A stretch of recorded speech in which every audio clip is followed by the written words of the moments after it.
Thank you very much. It is indeed my pleasure to join you all this evening. It is not often I accept an invitation to speak to an audience that might know something more about my subject than me. As the key to my success was always, when I stepped in front of an audience, have 100% confidence I knew more what I was going to talk about than the audience did. And I'm not so sure that's necessarily the case here. A little bit about how I got in the technology business. It was a mistake by the Air Force, truly. Long story, bourbon afterwards, I'll tell you. We're going to have time for questions. You can ask any question you want. I don't care what it is. I don't care what it's about. I'll just choose whether or not to answer it. There are a lot of questions I'm willing to answer publicly, some I'm willing to answer privately, and the others that's very interesting. So I started out in what was the communications electronic business, which was HF radio, tropospheric scatter, FM radio, plain old telephone systems, all that kind of good stuff. The Air Force moved me progressively through small computers, networks, enterprises, space, and then, of course, we kind of did a lot of cyber stuff, too. The cyber stuff is primarily what I did when I was in the intelligence community and shortly thereafter. Then I took a veer like this in 2013. Because in 2013, I got employed by several of the big box companies, more than one, competitors each, but took me nonetheless, to figure out how to deal with the point of sale breach. Now, that doesn't mean anything to most of you, but if I said the target breach, you would all go, oh yeah, I remember the target breach. You know what? Want to know why it was called the target breach? Because Target's competitors made sure it was called the target breach with the media. True story, true story. So it was about that time, about 10, 11, maybe almost 12 years ago, that I started incorporating artificial intelligence elements into my teaching, into my consulting practice, and into the businesses that I've run. I'm a serial entrepreneur. I've started up 12 businesses, 4 have gone bankrupt, 3 have sold. I got two limping along, and 1 going like this, which is paying for the 2 limping along going like that. I know how to meet a payroll. Sometimes when you're a small business, it comes out of your personal pocket, and I think a few folks in here can identify with that. So that's how this technology stuff has evolved for me. I'm on faculty of 2 universities, Syracuse and Carnegie Mellon, and I'll just leave it at that. It seems like nowadays in the information age, we get bombarded with a lot of information and we're not sure exactly what to believe. Because if it's important to me, I do research into who's the author, what's the source, and most importantly, who's paying the bill.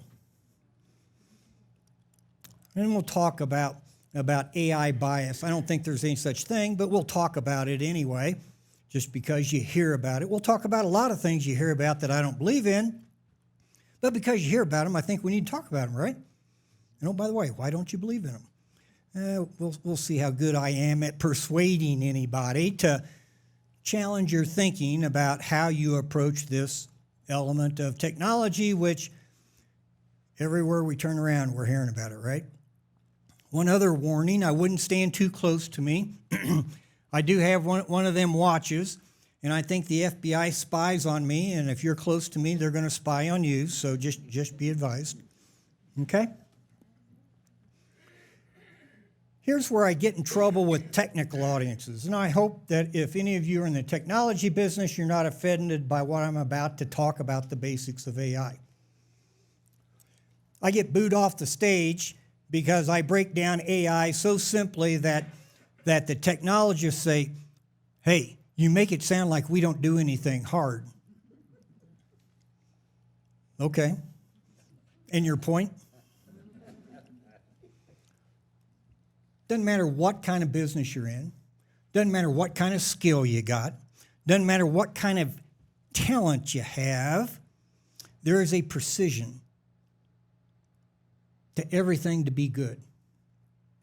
Whether it's a golf swing, a basketball shot, a presentation, a business decision, there is a precision. And there is a precision associated with AI. But when you break it down into its basics, it's not very complicated at all. AI is nothing more than a computer. I'm not going to define a computer for you because we've all changed our references to about what a computer is. Computers all don't have CRT screens that you can see. As a matter of fact, 80% of the computers in the world don't have an output device that a human can read. So again, change your perspective a little bit. So it's nothing more than a computer programmed by a programmer to do math with data sets. That's all it is. AI is nothing more. Okay? It is not intelligent. It can only do what it is programmed to do against what it is trained. There's no other way to say it. It seems really smart because, oh man, it can gather this or it can create that or da-da-da-da, yeah, right? I mean, it's because we couldn't do that. Because it can do things that we have a hard time comprehending us being able to do, we think it's smart. AI cannot add 2 plus 2 to get 4. That's not how AI works. It will go out in its data set. It may converge on the answer 4, but it also may converge on the answer 3.95555. All dependent on what the data it was trained on and the data it has access to. If you want to add 2 plus 2 equals 4, get a damn calculator. And if this were my introductory class into AI, I would convince you that a calculator is an AI machine. We don't have time for that. It has no common sense.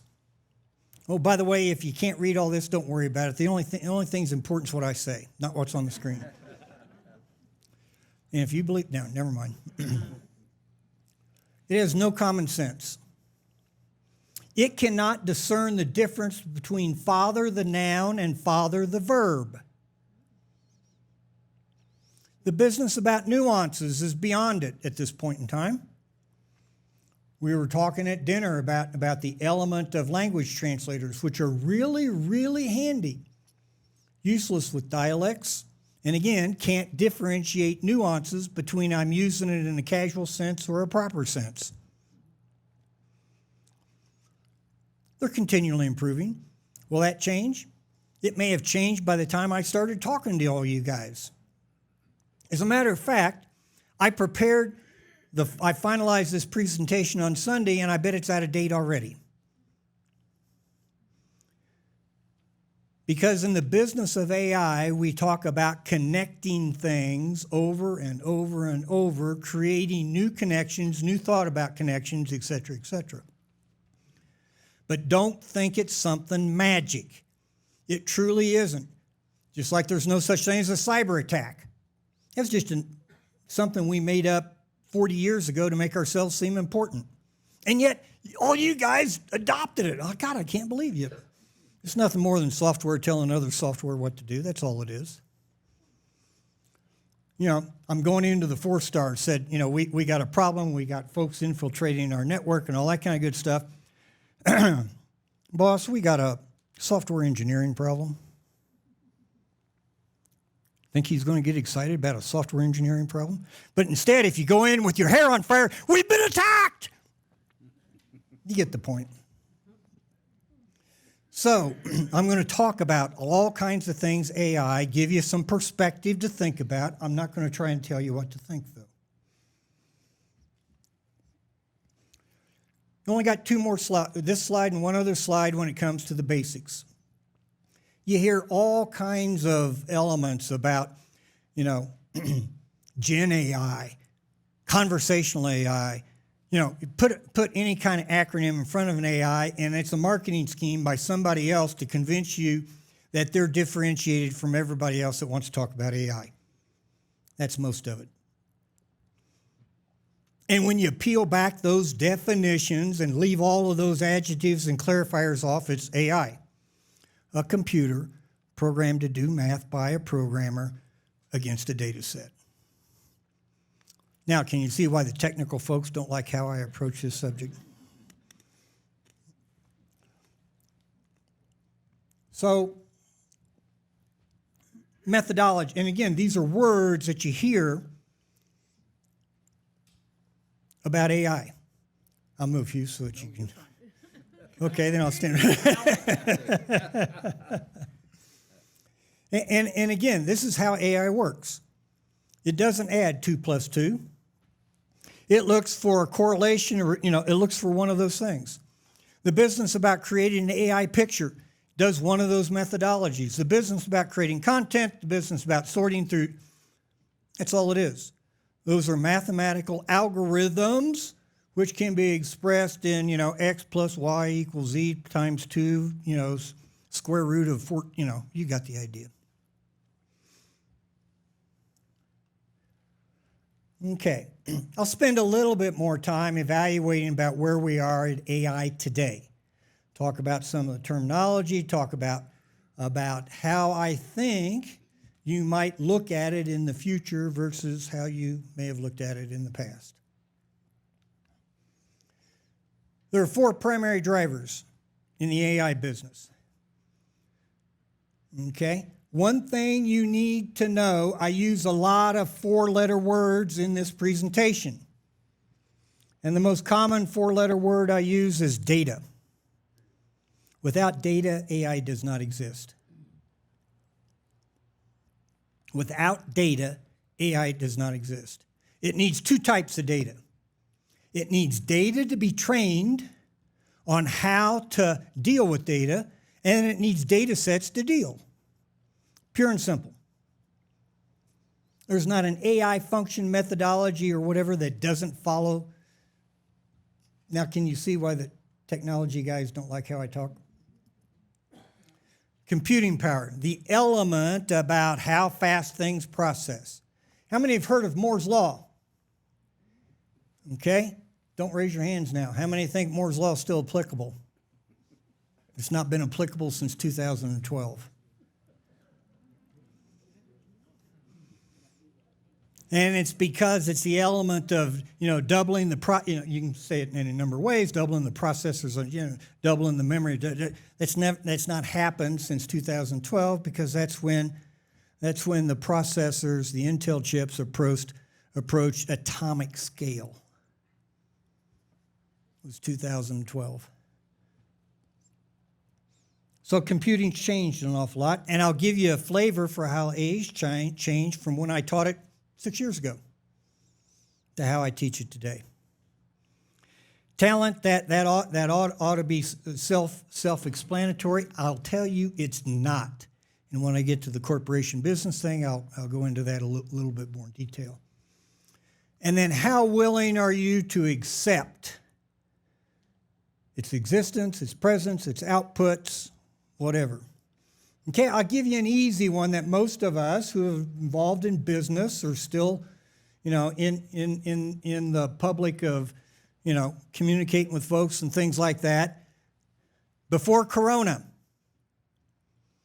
how acceptable was it for people not to travel to a meeting?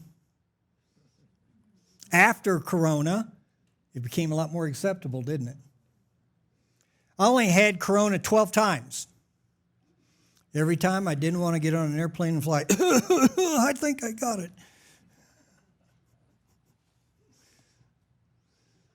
How many of my people do that? See, the idea of video teleconferencing and all that became a whole lot more acceptable, which is why I became a little bit more in demand, because my doctorate had to do with the acceptability of telemedicine in 2014. Guess what became really important in 2019 and 2020? Timing's everything. Called pure dumb luck. So how willing are we to accept it? All right, now you're going to see a pattern here. Everybody see the bottom box. Notice I make the point it's not too different from other kinds of technology and technology adoptions and exception. Okay? All right, there's going to be a test. Remember what's in that box. There's that box again. Guess what? It says the same thing. I'm making a point. The point is the business about AI is the technology, like almost every other technology, particularly information technology things that we've dealt with, particularly in the last 30, 40 years. Anybody know the date of when the iPhone was released? Say again? Bingo. June the 18th, 2007. So think about it. You know, I've got granddaughters that have never existed without a phone. I grew up on a farm with a party line in which you picked up and said, Ethel, can you connect me to Michael? Yeah, just a minute, Dale. Ring, ring. You know, that's how I grew up in the farm community of Indiana. Wasn't even a dial telephone. Oh yeah, but we did have indoor flush toilets. So in any event, for those of you that have been in or followed the technology business, you see that curve up there? It's called the hype cycle for emerging technologies. That's a good label for it. Now, you can't read it. If you're really interested in it, you can look at the slide later. But Gardner has filled in all the dots, all the squares, all the triangles associated with AI. And guess what? It fits on the same curve as cloud technology. Fits on the same curve as small computers. It fits on the same curve as GPS. Making a point here. Guess what you're going to see again in the next blue box? Not too different. So AI is not this, out here, and we can't understand it stuff. AI is merely an evolution of development of technology for which most of us are somewhat have become familiar. Right? You got it in your pockets. You know how to decrease the size of the internet? Turn off your phone. You immediately decrease the size of the internet. Think about it. Maybe I do that more. Never mind. Okay, so if you go through these, I could put up cloud technology. I could put up hub and spoke network stuff. I can put up satellites. I could put up all kinds of things. And there's a very close correlation to the things that AI has to deal with in our society and in its acceleration of either doing more or being, caged or whatever. Very, very close. Let me go through and figure out what you might not know. AI washing. Anybody know what AI washing is? Anybody been to Vegas? Anybody know what card washing is? Okay, so we go to this magician show on Saturday night, and the magician is doing card, and he says, "What is this?" And my 12-year-old granddaughter says, "That's card washing." And you guys don't know what card washing is. It's when the dealer lays out all the cards and starts doing this to mix things up. AI washing is an advertising thing that does this, that says, we use AI for our da-da-da-da-da, and they really don't. That's what AI washing is. I've got a theory about washing. I call it the washing theory of how it, we use it in all kinds of our discussions and things. That's some other time. Okay, original sin. Okay, original sin has to do with who owns the information, and And you guys have, by and large, given up most of your Fourth Amendment rights. We can just throw the Fourth Amendment of the Constitution out the window because you guys have all voluntarily given up your rights. Because we will gladly tell a supermarket everything about us so we can get a nickel off on an orange. Think about it. Okay, so I'm back home again in Indiana, and my niece is sitting next to me, and we're talking about a crime that was committed in downtown Indianapolis. Somebody got shot, somebody was killed, and we're talking about it. And she picks up her phone and she says, "Oh, look, there's an advertisement for shotgun shells." I told her she either gets rid of that phone or she leaves the room. To her, she thought it was neat. To me, somebody's spying on me and processing and understanding what we're talking about. Okay, generational. That's how I take it. That's how many of you with similar follicle challenges do. But guess what? People under the age of 40 don't think that way.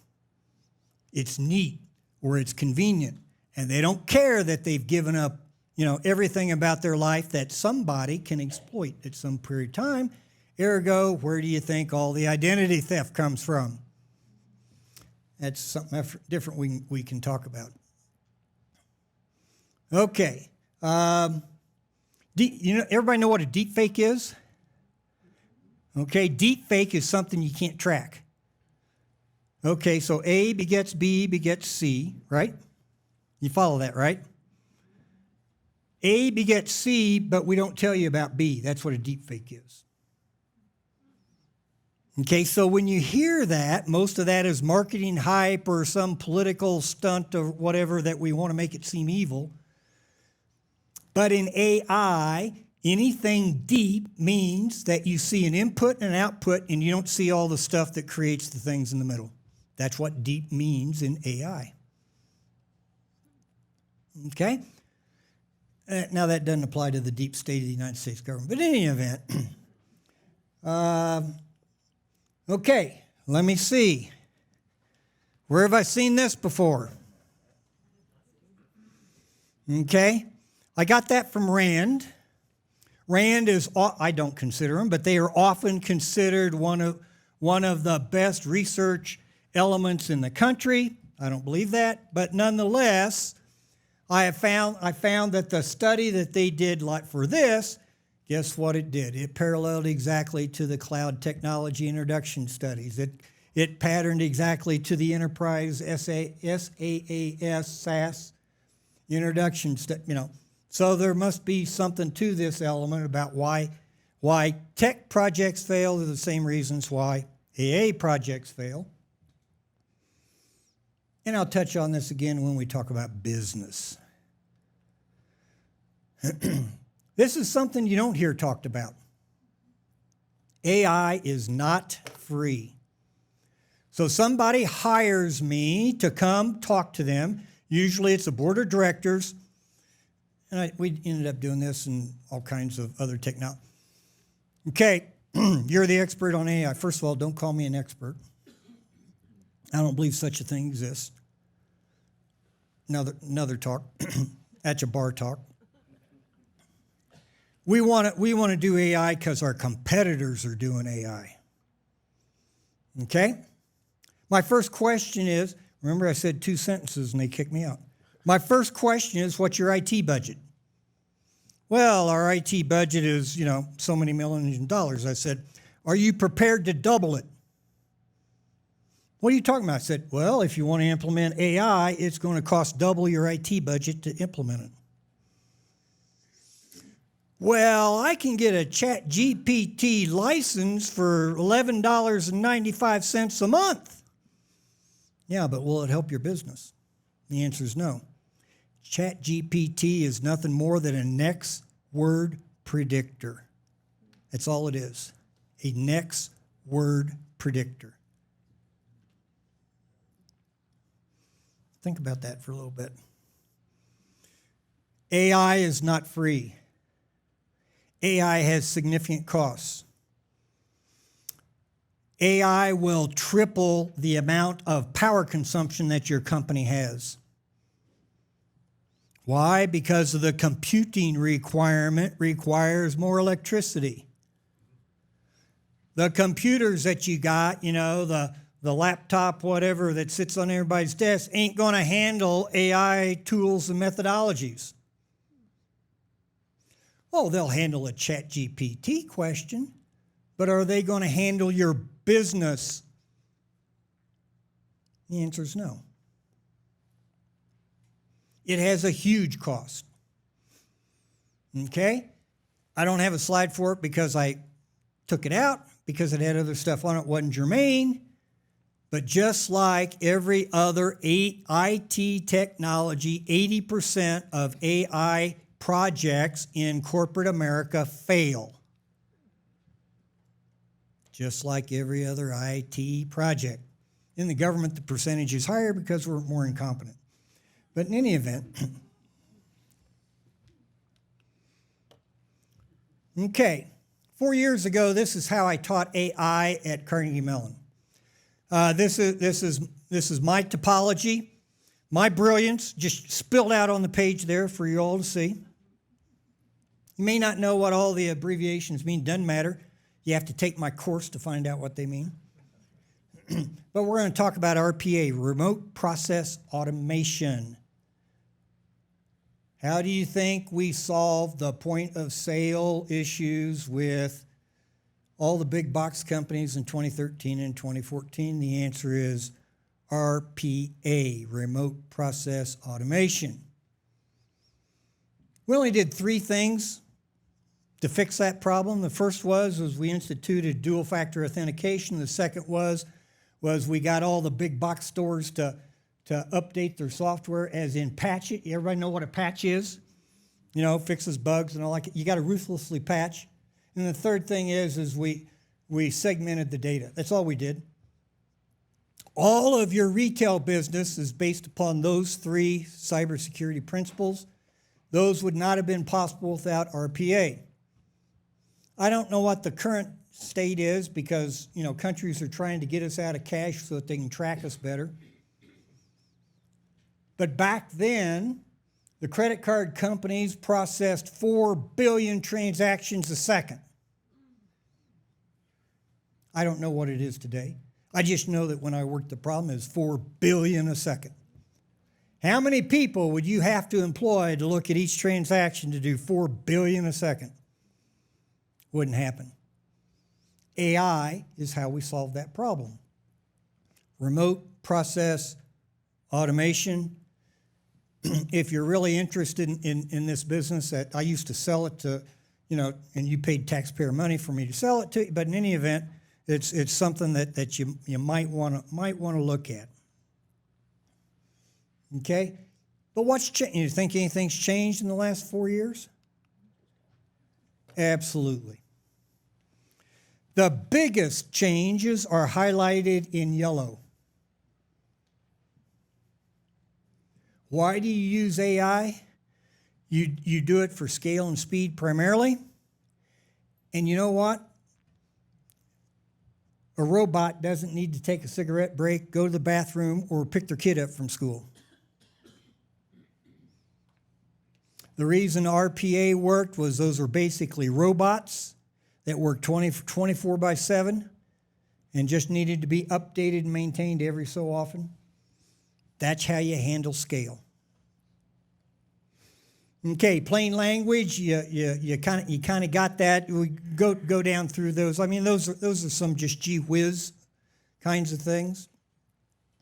The things that make me an outcast in the technology business is I insist on telling them that the consumer or the user or the ultimate entity that takes an output will determine what happens inside the technology. Is it acceptable? Is it not acceptable? A lot of these technology things we've been able to do for decades, but we weren't willing to accept that they that we would make them part of our life. And again, certain societal things, I'll talk about tipping points, not waves, here in a minute. Okay? AI has no bias. Saying that AI has a bias is like saying an oak tree has bias. Same thing. Who has the bias? The individual who does the programming, or the data set that they train. To say, oh, we need ethics in AI is crap. You need ethics with your programmers. You need ethics with the people who make databases available or not available and what they're a part. That's what the ethics are. It has nothing to do with AI. AI is nothing more than a mathematical formula that does what it has been told to do time after time after time after time after time. So whenever somebody talks about ethics in AI, I would submit that you might want to translate that.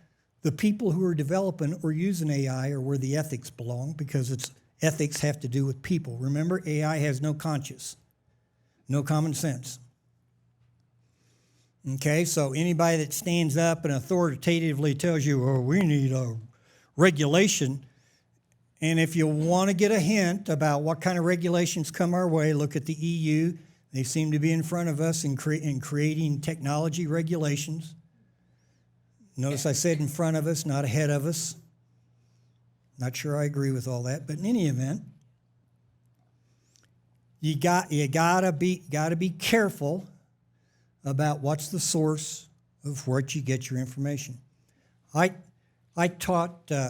They don't let me teach anymore because we ended up in front of the provost too many times. I taught basic research for grad students, and I would, one of their projects was divide the class up into 3. You can pick any topic you want, go out and find good research on whatever you think. Energy, climate, masks, vaccinate, I don't care, whatever it is. And most of them would come back all mad at me because they couldn't find legitimate research on what they believed. Most of what you hear research says is not research at all. 90% of the time, 90% of the time, it's a survey of a particular population set that's not been normalized. Most of the time. Back to my second slide, or my third slide, said, you always know when they're lying when they say research says. There's very, very little true research out there. Just saying. This, unfortunately, is more true than it ought to be. And I have firsthand experience with saying, yeah, we'll be glad to fund this or fund that as long as you come up with this conclusion. That is not unusual, unfortunately. I wish it were. Okay. Everybody know what a unicorn in business is, right? Well, if you're a venture capitalist, every good idea that approaches you is the next unicorn, right? Or the next hockey stick. Everybody understands what I mean by hockey stick, right? Okay? You pour money in, you make very little, and then a miracle happens here, and all of a sudden you make a lot of money. Hockey stick economics. I'm an educated economist, and you don't want to get me started. This is my view, personal view. AI is still in the startup phase. Remember I said I was a serial Every characteristic I find in my professional business, the AI sounds like another company I've started. Okay? There's that 4-letter word again. You can see now I've given you the template. You can take that slide and go consult for anybody who wants to start an AI program. Because that's exactly what I do. Now, of course, I add a few this and a few that because I'm a professional.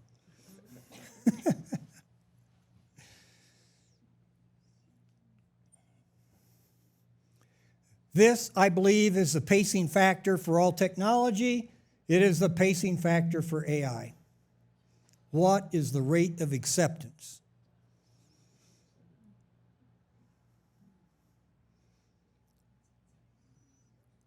Isn't that amazing? A couple things wrong about that statistic, though. How many people were in the United States when the telephone got introduced? 120 million. You're very, very close. Yep, I think you're right. Okay, so getting to 50 takes a little longer. How many people in the United States today?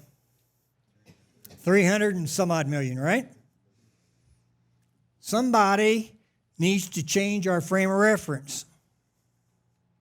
That's the only reason I'm showing this, to say that our frame of reference needs to be continually examined. Not all of them that we used to measure ourselves a few years ago are necessary. Some are, many are, but they're not necessarily relevant to how we measure things today. Okay, people at dinner, don't answer. When was ChatGPT introduced? Bingo, 2022. 29th of November 2022, the day my dad died. That's how I remember that. And oh, by the way, it had its first 100 million by Christmas. It was novel. No, 100 million consumers. In the billions probably, but you know, I didn't see their balance sheets. They were a private company at the time. Owned by a private company. ChatGPT is nothing more than a tool. It's not a company. OpenAI is the company that owns it. Okay? So, if you talk to most technologists, they'll give you this song and dance that you see on the left-hand side here. Technology comes in waves. And this is how we analyze what changes happen in our lives. I don't buy it. My measurement of how technology changes is on the right-hand side. Let's see. Anybody know what a GUI is? Graphic Unit Interface, right? What does that mean? That means when I move this mouse, I can see what happens on the screen. I think that's kind of phenomenal, don't you? Okay, PerkinElmer. If you were in the IT business, you would know that they created the first elements of incorporating chips into computers that acted as traffic cops. You know, today we would call that, you know, AT&T, Verizon. You know, guess what? PerkinElmer had not developed that, or somebody else would need a development. We wouldn't have internets. GPS goes civilian. Anybody know what I mean by that? United States Air Force provides all the GPS for the world. I used to be in charge of flying those birds. I can guarantee you don't get the accuracy that we get. But accuracy for maps and geolocation, things like that, is the secondary reason for GPS. Anybody know what the primary reason is? Global timing. The business that allows every single processor in the world to operate or to communicate with other processors or what is based upon timing. We used to do it with cesium beams, atomic part, but we found out that those things wobble, you know, every 250,000 years. You know, back in the olden days, that's why we added leap year, because we couldn't figure out how to make the number of days in the year come out right, because the Earth didn't take exactly 365 days. Same thing. You get my point. Again, remote process automation, that's visual reality, augmented reality, machine language. You get the point. I mean, it's not important to know what all those things are. Notice I called Gen AI a pivotal moment. Why did I call Gen AI a pivotal moment? Because Gen AI is what pushes ChatGPT. I would maintain that was a tipping point towards our acceptance of AI creeping into our lives in all kinds of ways that we weren't willing to accept it before. And 5G is a methodology which makes it much more pervasive by the tune of 23 more zeros after the exponential 10.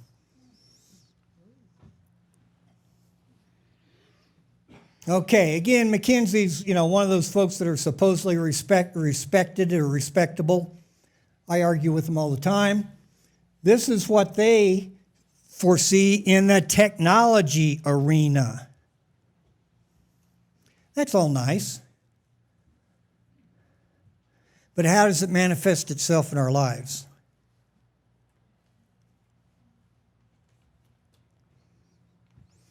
Technology, you've heard this phrase, technology for technology's sakes. All those people work for me. Oh, look, boss, look what we can do. Okay, that's really nice. What are we going to do with it? I don't know, but it's really neat. My techies come up to me all the time. Oh, boss, look what we can do. Okay, can I sell it to anybody? Well, I don't know. Okay, then we're not going to do it. Okay, so technology for technology's sake, in my view, is on the left-hand side. Many of those things will play out in our lives. How we use them, I submit, is on the right-hand side. And for those of you, the side, the little blue box says, the leader in AI will lead the world. Vladimir Putin said that about 5 years ago, just for reference. Okay, I'll spend just a little bit of time here. There truly is a panic in a lot of companies. Like I said, I get calls all the time. Can you come help us implement AI? 2 sentences later, it's never mind, we'll get back to you. Because it doesn't occur to them that it costs. It doesn't occur to them you've got an implementation. It doesn't occur to them that you might need new or different talent in order to manage it. It doesn't occur to them that you might need to re-engineer your jobs and change some people's jobs from A to B and some from B to C, because AI is an augmentation or a supplement or a complement technology which does certain things very, very well, and in fact will replace process-laden, repetitive functions. Notice what I said, process-laden, repetitive functions. Okay? Content creation was one that was really an eye-opener to me.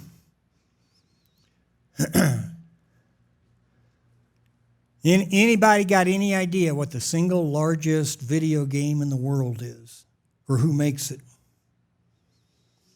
They have 250 players a month, 250 million players a month, most of them in China and Korea. And in fact, in Korea, you can make $40 million a year if you're a professional game player and really good at it. Pardon? Nope. It's run by Riot Games. Yep. League of Legends. And I helped them, and they thought in terms of things of, we can't have any more lag time for a player than 3 nanoseconds. First of all, can you measure 3 nanoseconds? Well, I found out how you can. Because then down the line, the person playing the game, it doesn't work as fast as they want to. They'll go to another game. And I saw the champion of League of Legends in Korea 3 years ago win $20 million because he won the game. Content creation. That's all that, And again, remember FOG. Find, organize, generate. That's all AI is. Find it, organize it as you've been told to do it, and then generate it as you've been told to do it. How many remember the fog down here in the blue box down there? I glided right over it, didn't I? But that's all AI is. Content creation is what is fascinating. You know, a lot of companies in the entertainment industry. Not so much in the manufacturing industry. Not so much in, you know, other kinds of industry. Other parts of AI are working it. In the medical field, for which I did consulting for a period of time, it was the business of finding what components of drugs went together to form a new drug. And of course, guess what? Most of them didn't work. But it would make connections that a human would not think to make. And it did it faster and faster and faster. And so you could look at 50,000 recreations of something and then do a downsizing of your population set, which is a sample, and you can speed up your research. AI is great for research. AI is not great for finding the truth. Think about it. The other place a lot of folks are using, I call it knowledge work, but knowledge work in many instances can also be subcategorized into some of the other categories. That was something I've thrown on there just lately because there is a segment of AI brought on by ChatGPT. Plain language, hey, build me tell me how this is built. Tell me how this sentence should be structured. Write a paragraph for me. What things are known about subject X, whatever.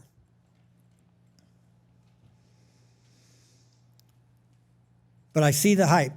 Just today, I got calls from 2 companies that I know that after my first 2 sentences, they'll say, we'll call you back later.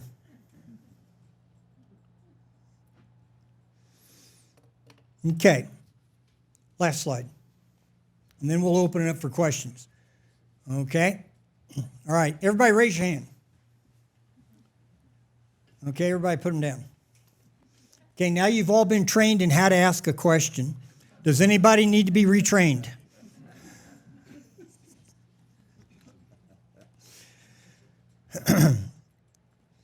I get asked most often because everybody says, oh, the general ought to know. Well, he doesn't always know, but I get asked often a lot about military and AI and robotics and automation and all those kinds of things. I don't want to be cynical. Does anybody know what the best lab in the world for testing military robotics and automation is? It's called the Ukraine War.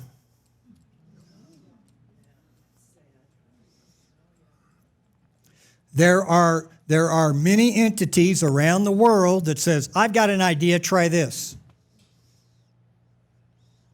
And so the element of you can just expect that anytime there is a tension somewhere in the world, that somebody's going to say, I got this robot that'll take care of business for you. The aviation community's got to feel how to deal with swarming, because you can throw 100, little unmanned drones, or, in the Air Force they call it unmanned vehicles. Throw them up there, and a fighter jet flies through them and eats up their engines. So, we can take down a $80 million fighter jet for not very much if you get them to fly into a drone swarm. See, so the element about employment and things like that. So it's not only how do we think we can take advantage, but how can we counter those who are also trying to take advantage of the same thing? Therein lies the primary struggle within our Department of Defense about thinking about AI. So there is a tendency in our Department of Defense to, we could use automation to do this. And then somebody else has got to have another office that says, when the other side uses that automation against us, what do we do? So that is one of the main struggles of our United States military. Most other parts of the U.S. government use it for information consolidation, searching, looking for anomalies. You know, our law enforcement agencies comb data that you voluntarily give up, hunting for bad characters and activity and things like that. But I would tell you that the pain for our legacy systems and our policy thinking trails the ability to field it. Across all parts of the public sector, whether you're talking federal, state, local, or tribal. See, a lot of folks forget the tribal. There are four levels in the public sector: federal, state, local, and tribal. Okay? So that ought to wet your whistle. Hopefully I said something controversial enough.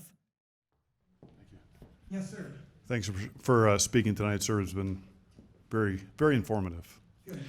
The slide you had up about research, I believe it was a cartoon talking about you can spend as much as you want or do what you need to do as long as you come up with Correct. these results. Correct.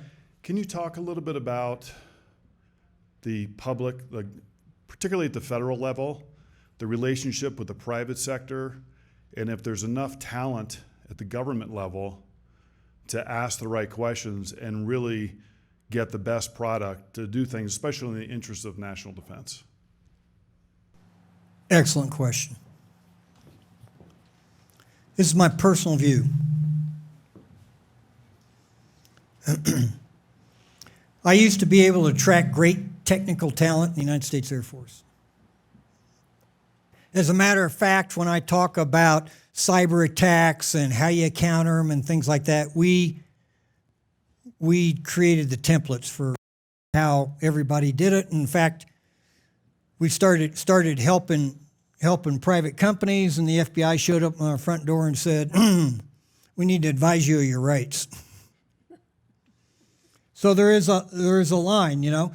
In our mind, we were using technologists across the thing to barnstorm and all those kinds of things, but it stepped across between picking winners and losers by the United States government, which I don't think the United States government ought to be in the business of picking winners and losers when it comes to commerce.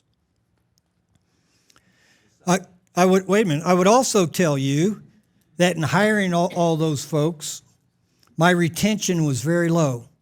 And the reason was because the private sector, if they were really good, offered them 3, 4, 5 times the money that I was able to pay them on a government salary or as a sergeant or whatever, and they'd be gone really quick.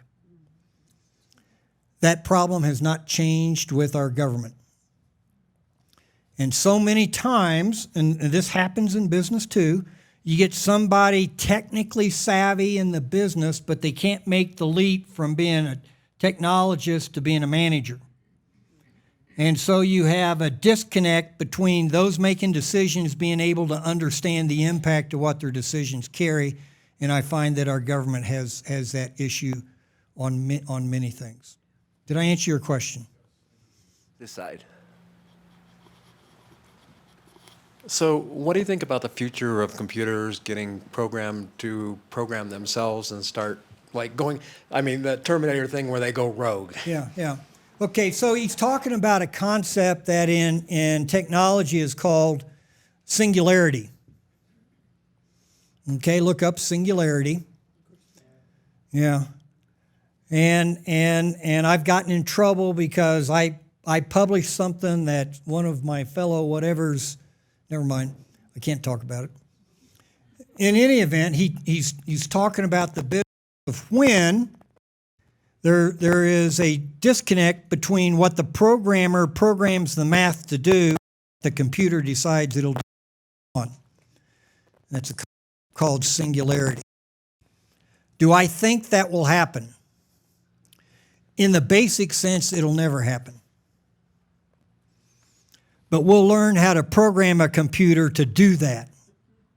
And so the initial programming will be from a human, and it will give choices and training choices and algorithms that allow it to go out and search for other non-connected things to try and do those things on it. That's my belief. Answer your question? Okay, on this side. In the realm of cybersecurity generally, and at the nation-state APT cyber conflict level, in a more particular sense, where would you place the balance between offense and defense in the application of AI? And what areas do you believe offense is advantaged and defense is advantaged? I'm going to get theoretical on you real quick, and then I'll get practical. I don't believe in offense and defense. Remember what I said about swarms of drones? You know, use it, but also it's the same thing in the cyber business. I don't believe that there's a concept of offense and defense. I believe instead that the concept is does the software program and the parameters around it do as they are intended to do? And if they don't, how do you make it do it? So if they don't, typically it's because there's an external force that goes in there and changes commands. Oh, by the way, if you're in the cybersecurity business, there are only 6 basic types of attacks. And all you got to do is interrupt one cog in any of those attacks, and the attack goes away. Even though I don't believe in cyber attacks. But in any event, back to my point. In cyberspace, you can't differentiate between offense and defense. You can differentiate, is this doing as it's programmed to do, or is it not doing as it's intended to do? And the same kind of commands go on the offensive side are the same kind of commands that go on the defensive side. Again, this traces back to 40 years ago that, you know, we said, yeah, there's an offense and a defense. And it's because that's what people could understand. And we've not moved off of that enough, in my view. Okay, because an offense is nothing more than a software program causing another software program to do something it wasn't intended to do. That's all it is. Doesn't matter whether it's a virus, doesn't matter whether, you know, it's a worm attack, it doesn't matter whether it's a waterfall interruption, doesn't, you know, all those other kinds of things. That's just my personal view. Okay, however, the law has got certain elements already attached to it that says if a company has certain things happen to it in cyber, it is confined to not hack back. Okay, everybody kind of understand the idea of hack back? That would be a counteroffensive to, you know, as a defensive move kind of thing. And it gets real murky real quick. There are probably 2-3 dozen cases going through the judicial system. I don't know how they're going to come out. But if you get hacked, there are only certain things you can do. And there are certain things that the SEC mandates that you do, and certain other things that the FCC mandates that you do because you've been attacked. If you're a publicly traded company, it's got to show up in your 10K. It's got to show up in your, you know, whatever other supplements, you know, 50 through, you know, if you're a nonprofit, it's got to show up in your 799. If you're, you know. So I don't like the idea of offense and defense. It's a matter is somebody messing with me? And what can I do in response to them messing with me? And the law and the law is evolving on that. You know, and most of us talk in terms of hack back. You know, if they hack me, I'm going to fry their computer. Now you're talking U.S. government stuff and not private company or industry stuff. Over here.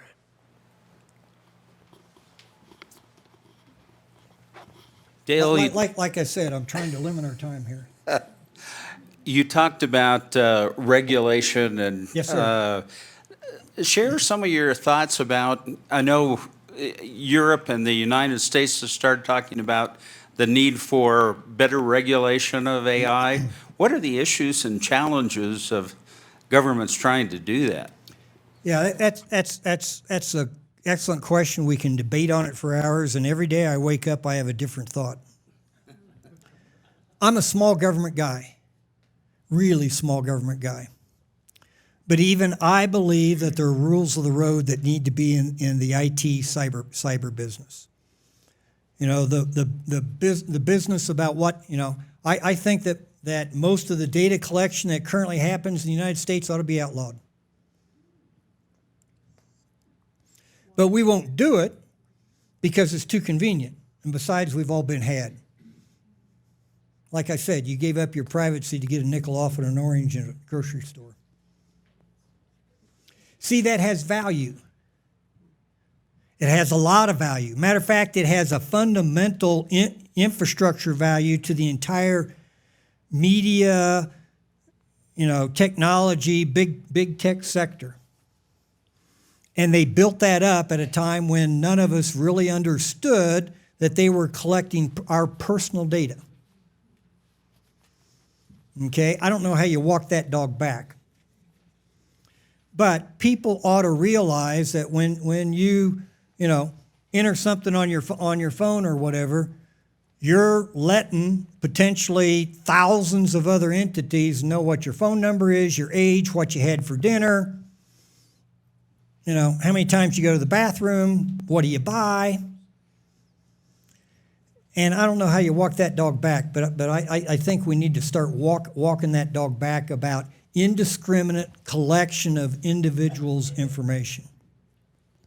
The other thing I think that there needs to be, needs to be, we got to get all these things out of the court system that says, I make a box, you use it like you're not supposed to, and it damages you or somebody else, and you sue me because you didn't use my box the way I built it. We see that all the time. You know, if you want to get down to brass tacks, McDonald's serves you a cup of coffee, you spill yourself, you scald yourself, and you sue McDonald's because you spilled it on yourself. Referring to there.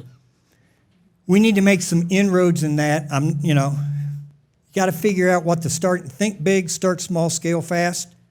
In that regard, typically too many of our policies are short-term, aimed at an election, aimed at you know, the opposition. Too often a compromise trade-off in which, you know, everybody gets violated the same, so we all feel like we got something, kind of thing. I think the EU is too strong-armed about this. I think the United States is not aggressive enough. Okay, we have. I'll stay for as long as you guys want to stay, or until I finish that drink and I need to go somewhere. I have a question about, it seems like every day we read about some company who was hacked and 40 million Sure. records were taken and so forth and so on. My question is this because these companies aren't doing their job or because it's impossible to defend against these attacks? And secondly, if there were personal liability in a hypothetical world for the CIO or the CEO, would this stop? Ooh, as a former CEO and CIO, I don't know that I like your last question.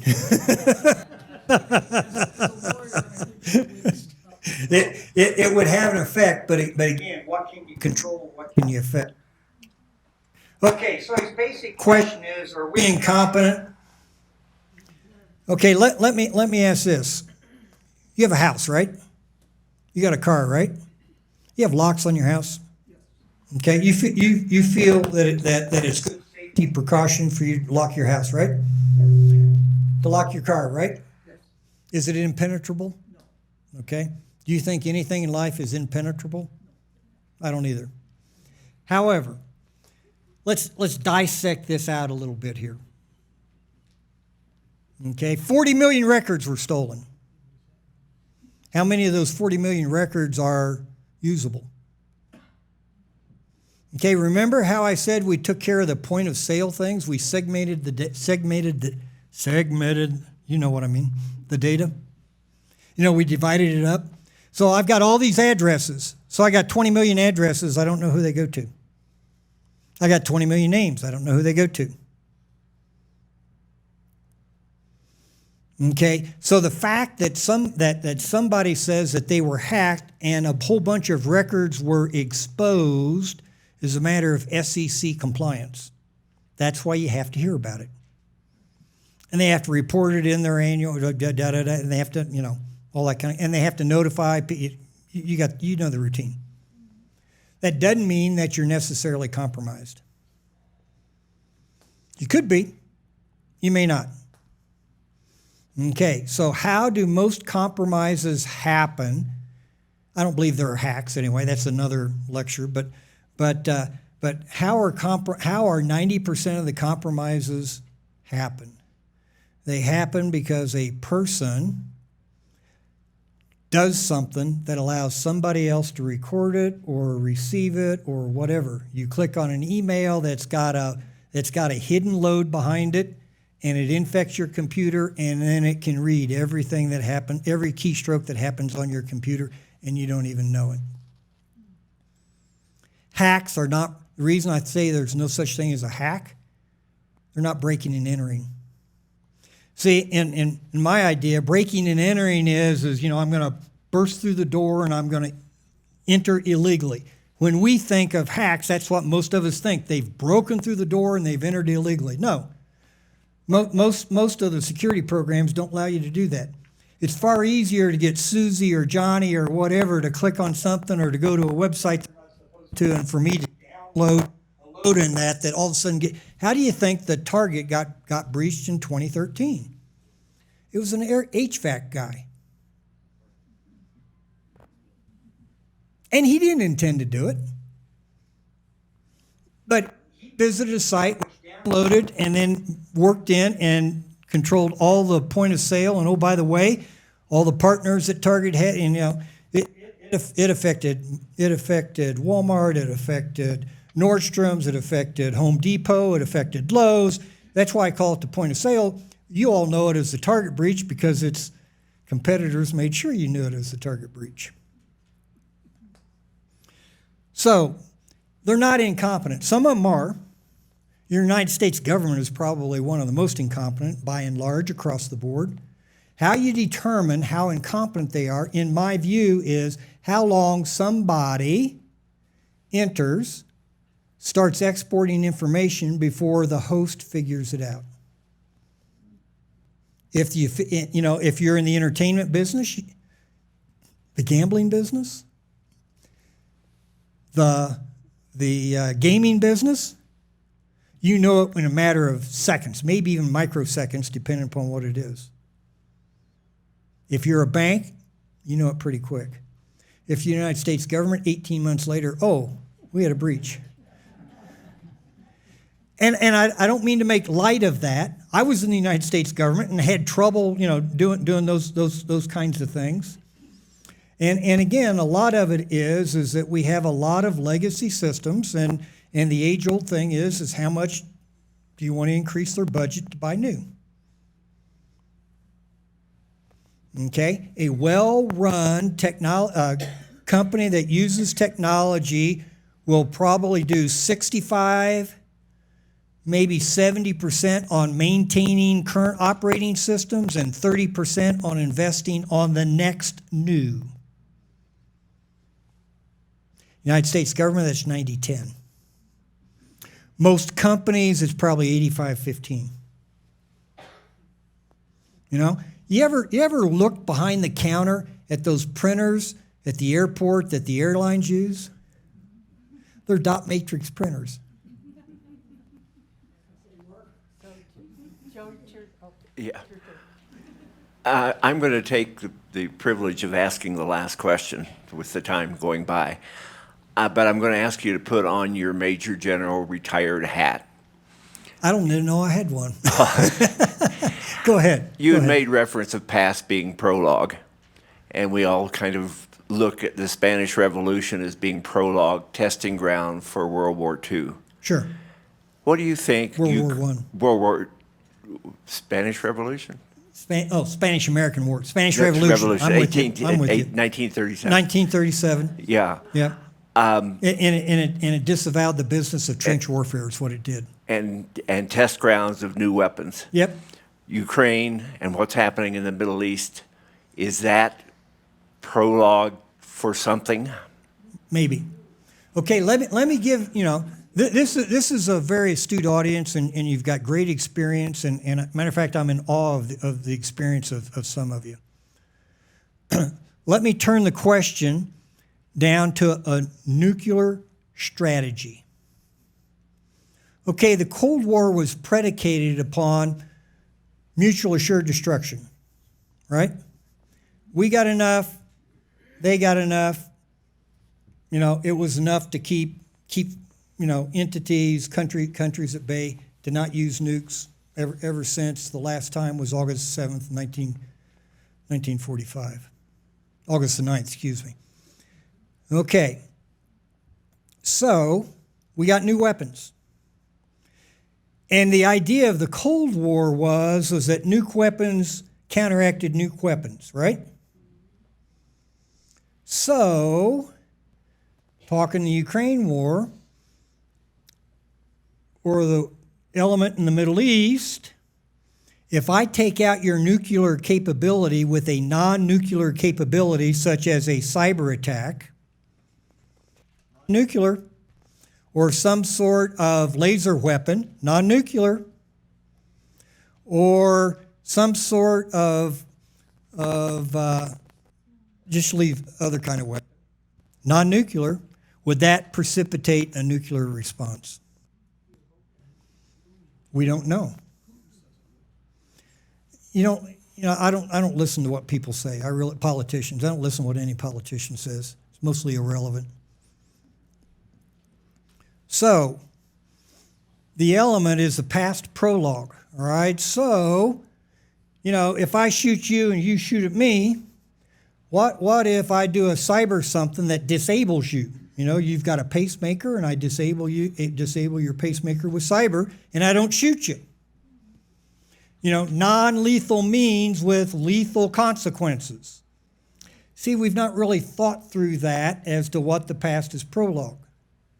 So it's my opinion that we're, lack a lot of statespeople, people that think about that, but we've not thought about the next generation of, okay, let's say we use a cyber weapon or, some other kind of laser or non-lethal element for lethal consequences. What is the proportionate response? And we've not thought through that. I don't know of any country that's really thought through that. I know a lot of think tanks that think that they've thought through that. I don't necessarily put stock in them. All you got to do is look at who pays the think tanks. Okay, I promised one more person. Okay. Okay. I haven't got anything to do tonight except talk to you guys. Thank you. I just had a question that, what do you think of the government's effort to keep TikTok from having any China government involvement?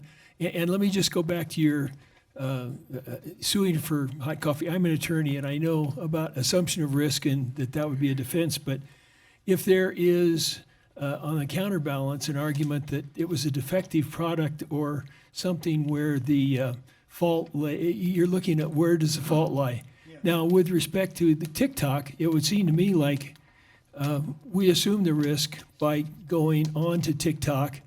Plus, it's unlikely to me that China's government could ever come in and try to influence us, maybe very insidiously, but that would be picked up and the media would cover it. But it seems to me like this may be a tempest in a teapot, but what do you think? Depends on what day I wake up. I'm a free speech guy. And I think there ought to be very, very few limits on what I can do with my money or make my opinions known or whatever. Okay, so first of all, the only social media you'll see me on is LinkedIn, and that's because I do so for business reasons. I have no other social media. Neither does my family. Go back to TikTok. Yeah, I'm getting to TikTok. But we as a society have already accepted the idea that, this is a platform, we ought to be able to use it. And so the free speech in me says, yep, that ought to be so. But the other part of me says, do you realize what you're doing? And my 31-year-old niece could care less, whether or not, she's, exposing whatever to the Chinese or anybody else, TikTok. I think that it's one of those hybrid situations. A hybrid situation to where we figure out how to put a mechanism, an education mechanism in there prior to somebody signing on not only TikTok but Facebook or pick anything else. Because don't for a minute think that the big box tech companies aren't collecting on you just like the Chinese want to collect on you. It's the same thing. And so one is not more than an extension in my view. And so it's a matter of what do we as a country want to set as a limit.